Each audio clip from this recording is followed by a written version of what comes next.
This trade deadline is going down in history. De'Aaron Fox just got traded to the Spurs and Zach LaVine is going to Sacramento. I'm Splash Cards and let's get into it. So first things first, let's get into the details of this trade. The San Antonio Spurs are receiving De'Aaron Fox and Jaleel McLaughlin. The Sacramento Kings are receiving Zach LaVine, Sidy Cissoko, 3 first-round picks, and 3 second-round picks.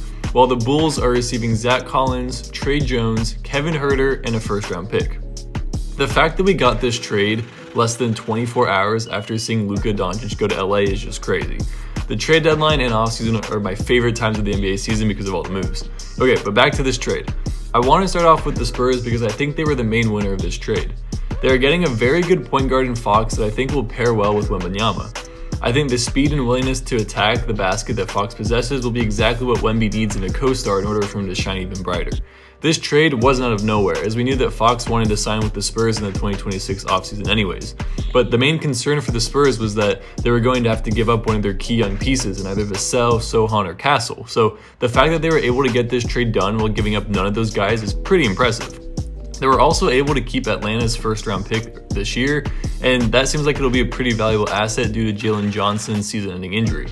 While I am a big fan of this move and the position it puts this franchise in, I don't think it'll be enough for the Spurs to make a push this season. They currently sit 12th in the West and have a large uphill battle to climb. But with that being said, next season they could be a legitimate contender because of this trade.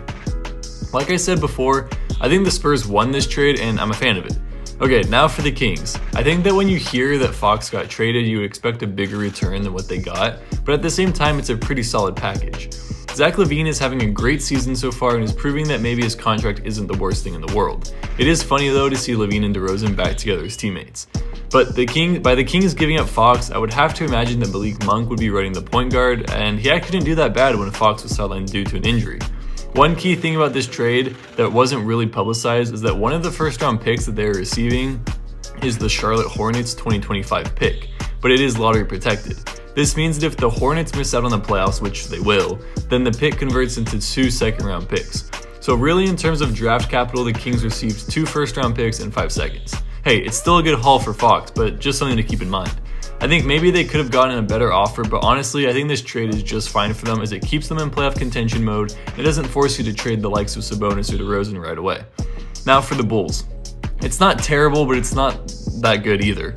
LaVine is playing at a really high level, so to get back 3 mid-tier role players and a first-round pick that actually is just your own pick back from the DeRozan trade, it's not the best thing in the world. I have to imagine the Vucevic trade is just around the corner, as I think we'll see the Bulls hit another rebuild and try to get as many young assets as possible. Overall, this trade is pretty interesting though. I'm really interested to see how Fox and Wemby paired together and also to see where the Bulls go with the Vucevic trade. If you guys made it this far, make sure to like, subscribe, and comment down below what you guys think about this trade. Thanks for watching. Splash Cards out.